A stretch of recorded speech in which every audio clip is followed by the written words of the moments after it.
I do have a neck under here. Is that I hate winter. What am I gonna do? Why? Why do I just look like a tube? Okay, I'm gonna change. Well, that's better. Hi everyone, welcome back to my channel, or if you're new, hi, my name's Hermione. I'm on the squeaky chair again. We're doing great. And today I'm going to be sharing some DIYs with you because I feel like I haven't sat down and gone through like a proper DIY session in a while. And what I want to tackle today is my box full of recyclables. Let me explain. Over the last few years, I've occasionally done a video where I like DIY stuff that I found in the rubbish bin. No, it's not that bad. Stuff that I was putting out to recycle, clean things like jars and bubble wrap, and I've put them to use and I've DIY'd them. So ever since I've made a few of those videos, I've decided to hoard bits that I was going to recycle, and the hoard is becoming bigger and bigger and bigger and taking up a lot of space in my office. So I think now is about time that I actually DIY'd my rubbish and just shared with you what I'm going to make. Oh hi, Hermione from the future here, just jumping in to let you guys know that today's video is very kindly being sponsored by Squarespace. I'll let you know a bit more about that at the end of the video, but if you're thinking of setting up an e-commerce platform or a website, make it with Squarespace and use my code Hermione for 10% off. Anyway, I'm gonna stop rambling. Let's see what I made with my rubbish. The first item I'm working with today is this Body Shop face mask pot that I had in my recycle bin for a while. So I'm actually going to fill this with a few rocks at the bottom because I want to plant a cactus in it. I had this cactus in my kitchen, but it was too small for the pot that I had. So I very delicately picked it up with a rag and placed it in the jar.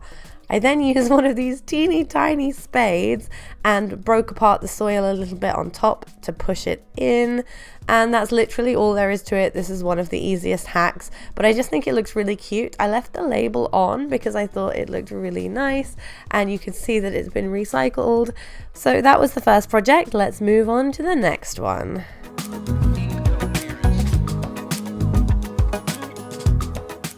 These sweetie tins I had lying around for a while as well, and I really wanted to do something with them. So I first started by giving them a coat of gold spray paint, and then I took this very thick piece of dowel and measured out 3 legs for each of the tins. I wanted to make one shorter and one longer, which you'll see in a minute, but as you can see with the dowel, I'm just using a tiny little hacksaw to saw through it and to break it apart.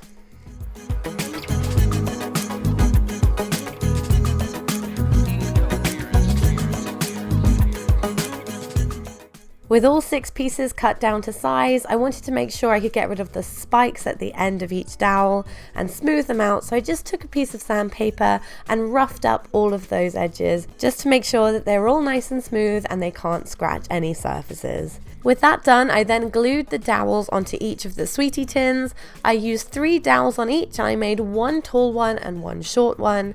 I am using hot glue for this project. You guys know I like my hot glue. It dries so quickly, so there's no slipping or things moving about, and I just wanted all of the lengths to be exactly the same. But you can use a super glue or any kind of adhesives that you would like that would work for this project, but I can't stray too far from my hot glue gun. Anyway, as you can see, I'm making the baby version here. I think this one's the cutest one. It's just a little stumpy version of the big one. And you could put plants in these if you'd like, but I actually used these to store some jewelry and some little bits and pieces that were lying around my bedroom. They've got a very modern aesthetic and work really well in my bedroom.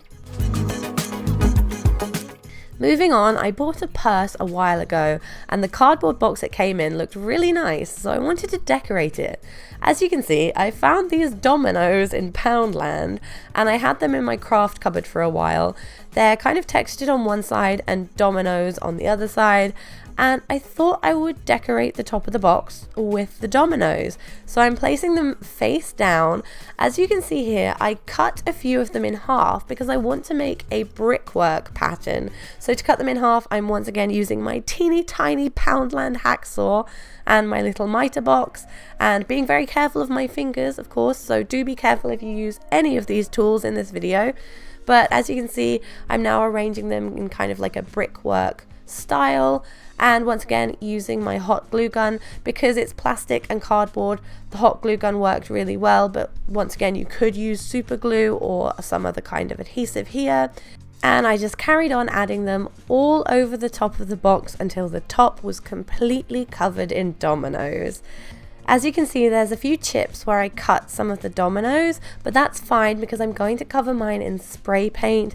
I'm going with this light grey Stone Effect spray paint that I got in Aldi. I think this is my favourite spray paint of all time. And once that was dry, it turned out to look like this. This was a really fun project to make because it was quite relaxing, but it was also nice to be able to see something transform completely in front of my very eyes. So yeah, now let's move on to the next one. This Voss water bottle I thought was a really interesting shape, so I decided to draw a red circle, as you can see, around the top with a Sharpie, and then I cut in with a craft knife. Obviously, once again, be careful with any knives and things like that. Look at my poor fingers, so close to that knife. Oh my goodness. Sometimes I worry about myself when I record these voiceovers, but it's fine. Anyway, I took this piece of fabric because I really like the frayed edges, and I really sorry, my editor Sarah left that in. That's making me laugh. Anyway, I really wanted to keep those frayed edges because they just looked a bit anthropology inspired to me. So I just cut the fabric down to size, leaving about 1/2 inch at the bottom of the plastic. And I took my hot glue gun again and I wrapped that bad boy up.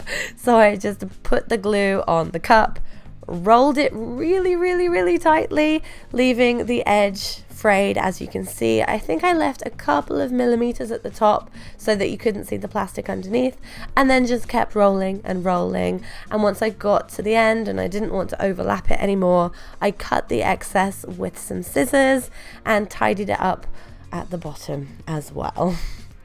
Now with the bottom, you don't want to leave too much fabric, but you do want to be able to fold it over. So I'm just leaving a tiny bit that I can push over the edge so that you can't see where the fabric ends. Like I said, you don't want to leave too much, otherwise it's going to be bumpy and the cup might tip over. So whatever you put in it is likely to topple all over your desk.